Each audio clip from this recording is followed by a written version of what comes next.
वज़ीर आला मुराद अली शाह इस वक्त तकरीब से खिताब कर रहे हैं। Ladies and gentlemen, our government is aware of these issues.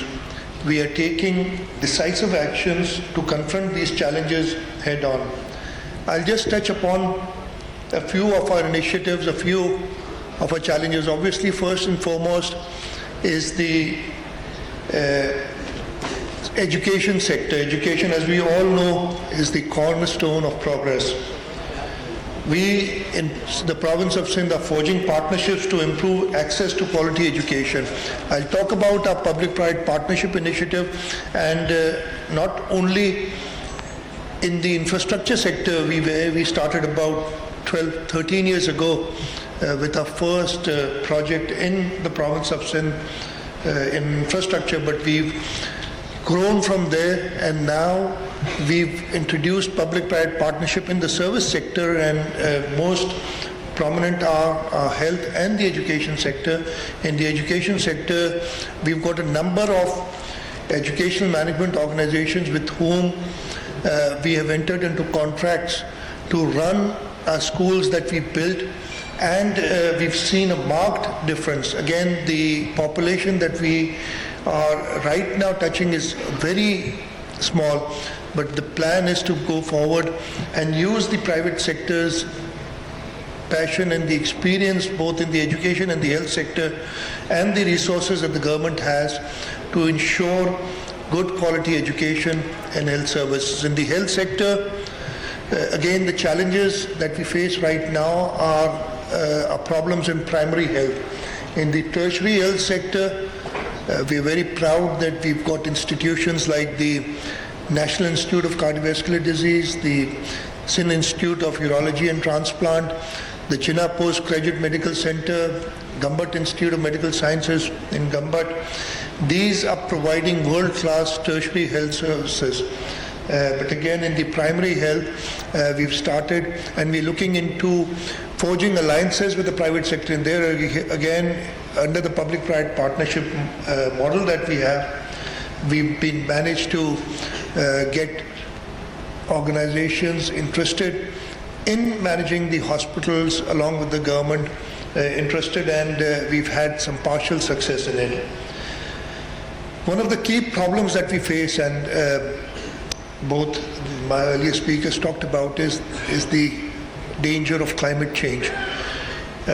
We've, in the recent past, have suffered from the effects of climate change. The 2022 floods in our province were the biggest natural disaster that we've seen in recent, I believe we don't have any recorded history of a catastrophe like the 2022 floods.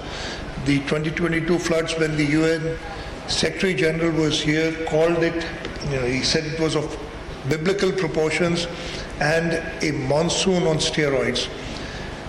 After the floods, we were really not sure whether we'd be able to overcome the damage that it had caused, but with the grace of Almighty Allah, with the help of our friends, we've managed to not only rebuild, not entirely but substantially, the infrastructure both in the on the road side, in the irrigation. On the irrigation side, we've redone hospitals, and we're doing the schools. Almost 20,000 schools were damaged in the 2022 floods, and we are in the process, again with the help of friends, to make sure that we not only rebuild our infrastructure, but we rebuild it better. Apart from that, for the first time in the history of the world, I'd say, we've embarked into a project where we are providing housing for almost 12 million people of the province of Sindh. Almost 2 million houses were completely destroyed in the 2022 floods, and the government of Sindh embarked upon this initiative of rebuilding climate resilient houses for our people. And not only did we manage to secure the financing for it, but by the grace of Almighty Allah, we've already crossed 900,000 houses. The target is about 2 million, and as I said, we've got funding for it. And this makes it the biggest housing project anywhere in the world. Now, mind you, I'm talking about 12 million people. This is probably, I don't have the numbers, I don't remember the numbers right now, but it's probably more than at least 120, population of 120 countries of the world. So if the people that we are serving were made part of a new country, this would be a country which would be larger than 120 countries of the world. So one doesn't realize the proportions that we're talking about here. It's not a few thousand houses, it's 2 million houses that we're building. And water management, again, looking at the dangers of climate change, what we are doing is we are expanding our drainage systems in the province so that, God forbid, if we are hit with another catastrophe like this, we are better prepared. I'm not saying that we'll pass any catastrophe without any damage. You can't fight nature, but you can try and manage with whatever resources you have, and that's what we're trying to do.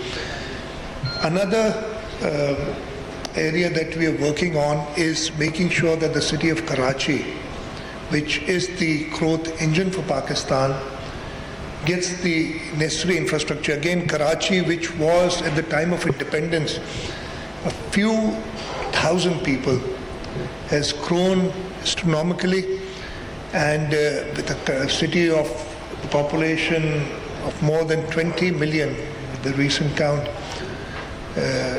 the infrastructure is lagging far behind, and we're totally aware of this.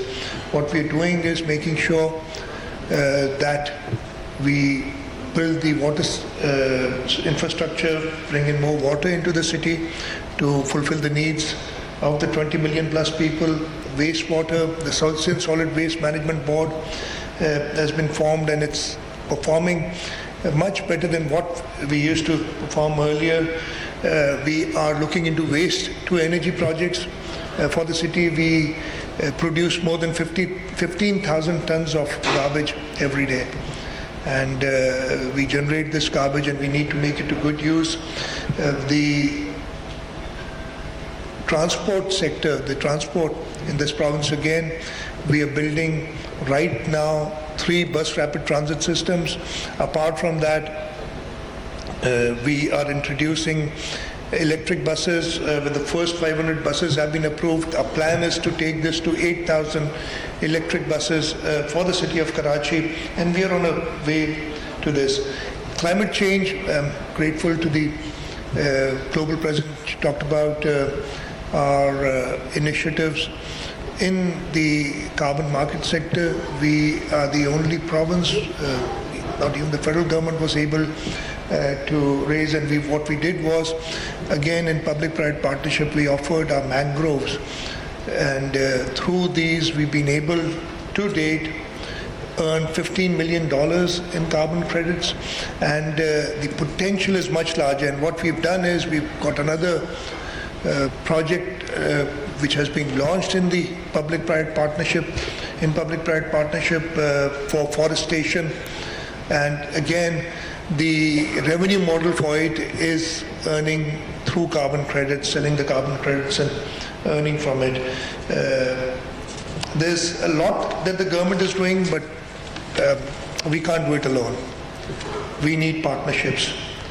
We need partnerships to achieve the transformation that we're planning, to achieve our goals for 2047 when Pakistan turns 100 years. And for this, we are proud and we are happy that we have the structure for private participation built into the legislation in our province. Again, we are the first province to have a Public-Private Partnership Act. That was in 2010, and it has evolved. We've got help from international agencies to make sure that this is a model which which allows participation in the private sector, allows them to make profits, and it allows the government to provide the service which it has to our residents. The public-private partnership unit of the province of Sindh, and this I'm talking about 6 years ago now, It was in 2017 that we were ranked number 6 in Asia by the Economic Intelligence Unit, and we ranked higher than Pakistan, and we were one of the only two subnationals, Gujarat in India being the second one, which was ranked amongst national governments, national public-private partnership programs. So I see a lot of professionals here. What I would encourage you to do is look into our public-private partnership model, and for the betterment of the residents of this province, for the betterment of this country, and most of all to make profits for your organizations. Enter into the available opportunities that we have here. We've got great opportunities. I talked about deforestation and revenue model through carbon credits. We've got wastewater. Karachi generates, as you know, 20 million people. We generate a lot of waste water. It can be treated and be used in industry with obviously an investment, but again it has a revenue model, and we can earn the private participants come in and earn money. The government is not in the business of earning money. We are in the business of providing service to our residents. So together we can achieve our objectives. The private sector making profits and the government providing the service to its residents. So I would encourage you to come and partner with the Sindh government in order to achieve the objectives, both our objectives. Ladies and gentlemen, resilience and sustainability are not just buzzwords. They are guiding principles that will shape the future of our country. We are committed to rebuilding and modernizing our infrastructure. We are committed to promoting sustainable practices in every sector, and above all, we are committed to building a Sindh where every citizen has the opportunity to thrive. Let us work together, hand in hand, to build a resilient, sustainable and prosperous Sindh. A Sindh that stands tall in the face of adversity and shines as a beacon of hope and progress for all Pakistan. Thank you very much. Pakistan Zindabad.